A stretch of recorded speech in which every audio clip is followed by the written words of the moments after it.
A few years ago, our son Matthew, he was 3 years old at the time, complained that he had a pain in his neck. We thought maybe he was developing strep.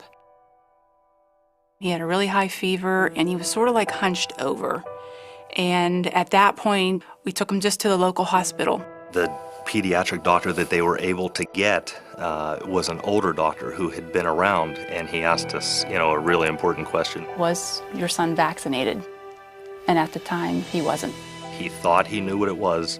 He said he wasn't positive, but he would know within minutes. And he ordered some x-rays.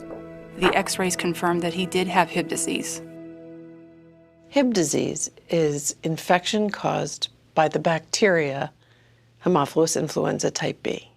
Before the vaccine, about 20,000 children got serious Hib disease and about 1,000 died of it.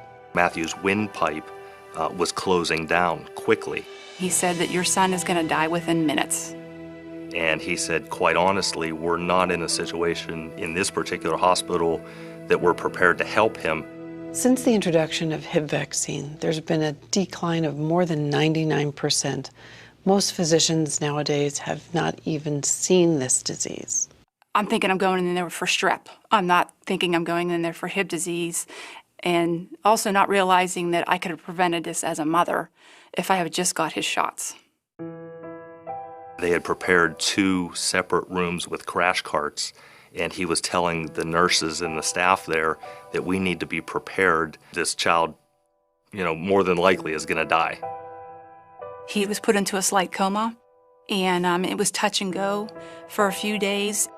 Each day, they would bring teams of physicians through to show them what kids are contracting without having vaccinations.